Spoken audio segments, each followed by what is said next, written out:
Before watching the video, don't forget to subscribe the channel and enable bell notification to never miss an update from us. Hello everyone, this is Ashima. Good morning and welcome to the session.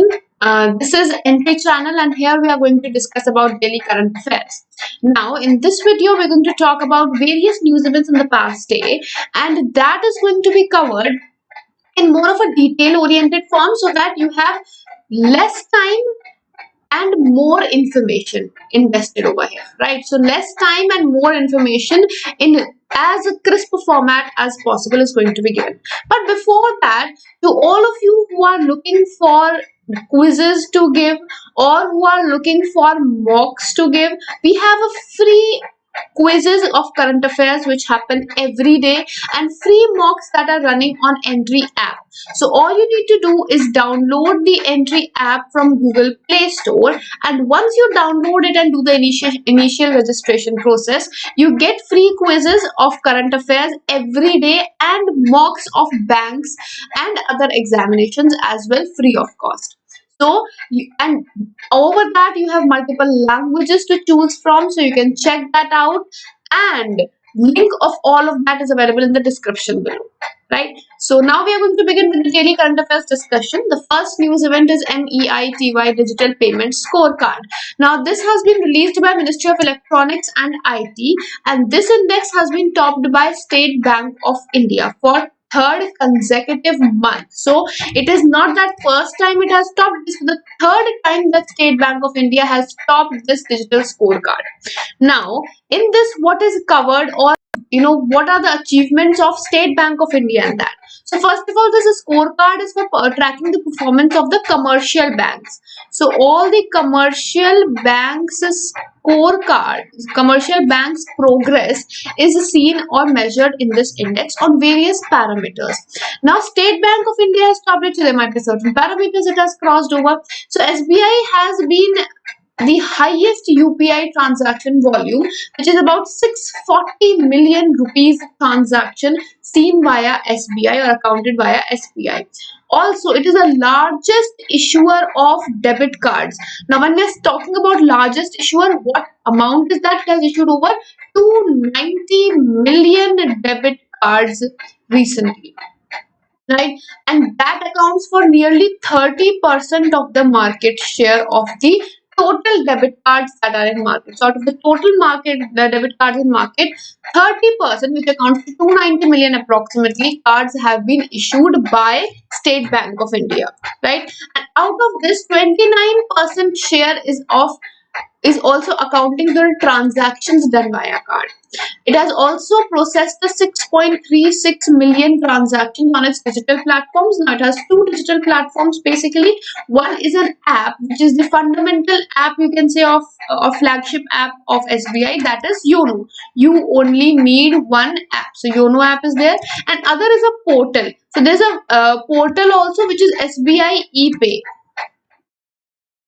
SBI ePay is also there, which is basically a payment aggregator service, and it caters to all the emerging digital payments in the big merchants in public sector, right? So that is for central public departments, state public departments, and other autonomous bodies all together.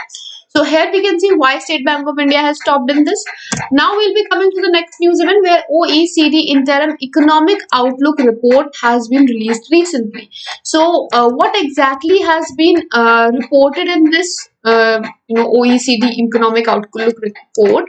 First of all, what is OECD? OECD is Organization for Economic Cooperation and Development, and this OECD is headquartered in Paris in France. You should know about the headquarters also. Headquarters of OECD are in Paris, France, and it was established in 1961. Right now, going ahead with the projections, so it has projected that the Indian economy is going to grow at the rate of 12.6% in the financial year 2022, right? So first of all, growth rate for India is very, very important. Second of all, global output has also been measured. So global output is comparatively 1% lower than what it was before the pandemic had hit. So before COVID pandemic had hit, 1% lower to that is the global output that has been generated, right? Now, apart from that economic outlook, if we have a look at like what all is there in the economic outlook and what is the frequency for it. So all of that can be summed up as it is a twice yearly analysis which is published by OECD, and the main version is published in English. Now there are two other versions which are published. One is in French and one is in German. So there are two other languages in which this report is published. And OECD is Intergovernmental Economic Organization of 37 member countries. Now for financial year 21, there must be certain contraction of economy that might have been reported. So for 2021, the report has estimated a contraction of 7.4%. 7.4% contraction for Indian economy as compared to 8% by the Indian government. Indian government has said that 8% contraction, and OECD is stating that it is 7.4% contraction for India in financial year 21, or you can say for the year 21. Right? Next.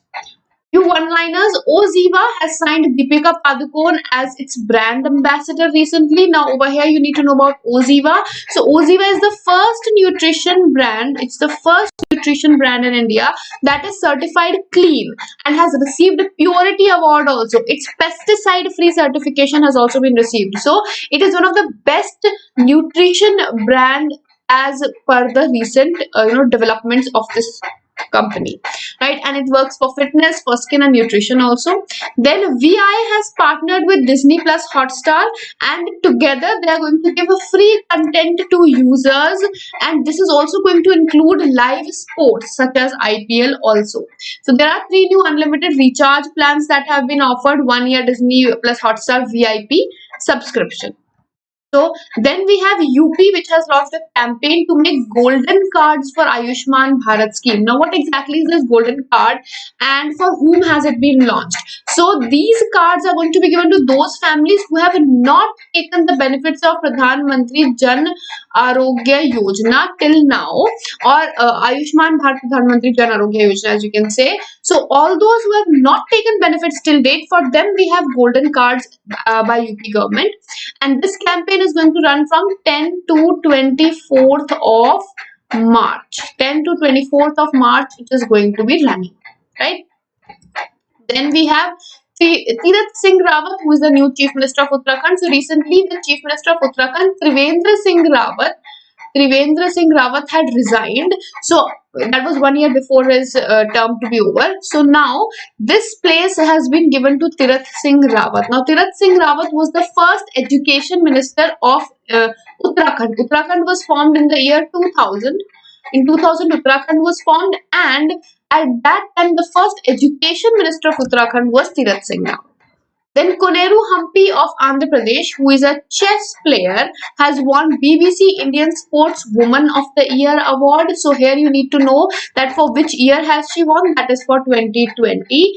And which game does she play? She is a chess player, and she is also a world rapid chess champion, which won the title in December 2019.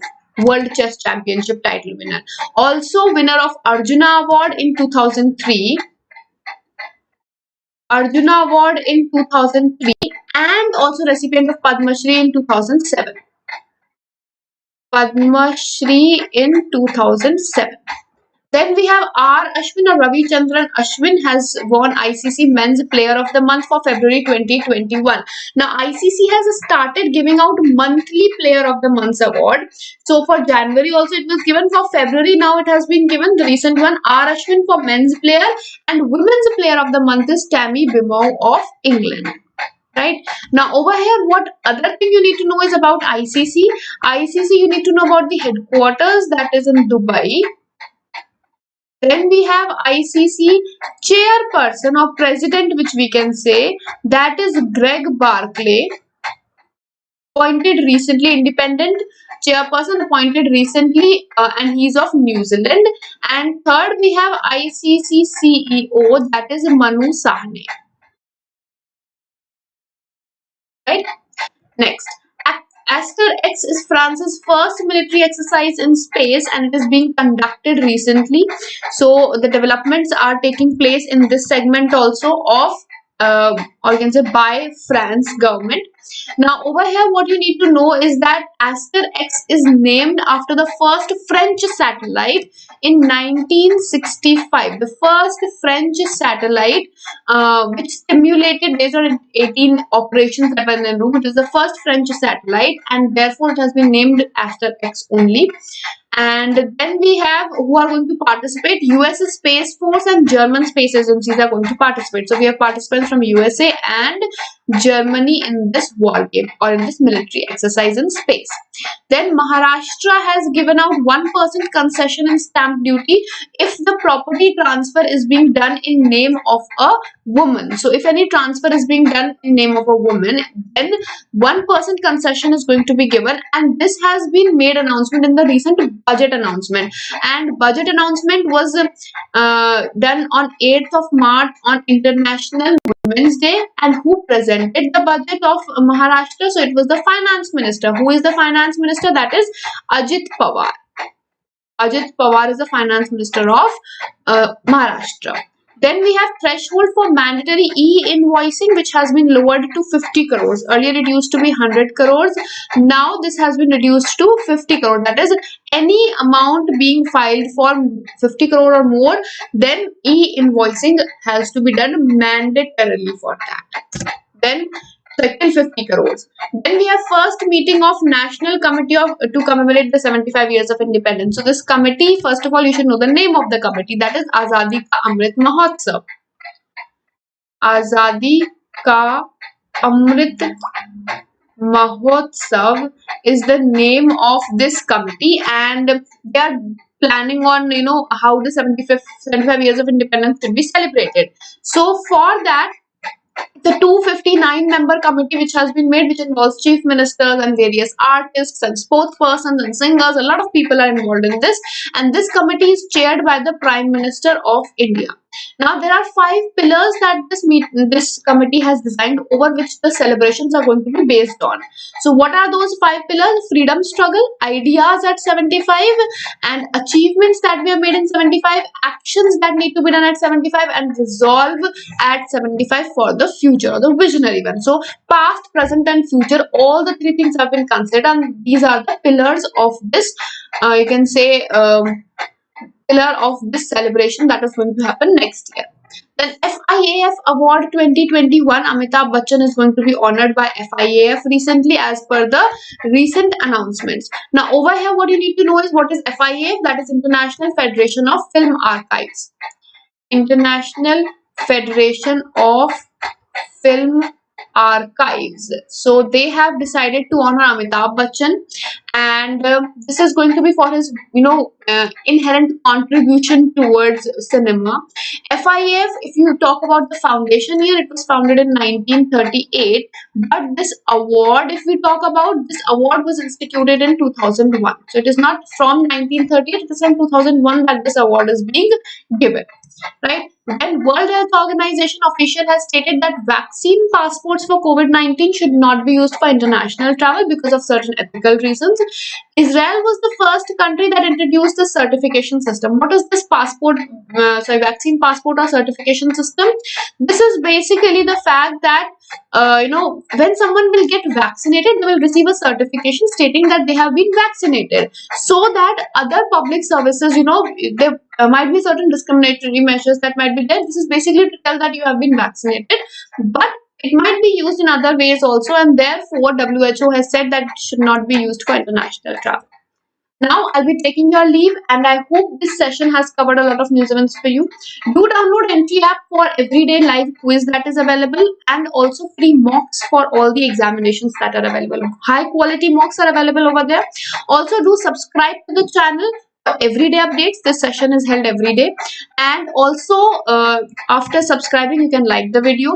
Now we have a weekly recap session also happening. So we have weekly recap of all the current affairs, which is in quiz form or question answer form, and that is a live session that happens at 7 p.m. every Saturday, right? So you can join us on Saturday at 7 p.m. where I will be taking your live quiz round of weekly recap. So whole week's current affairs are going to be covered. So see you over there. Until then, goodbye, take care, and have a wonderful day ahead.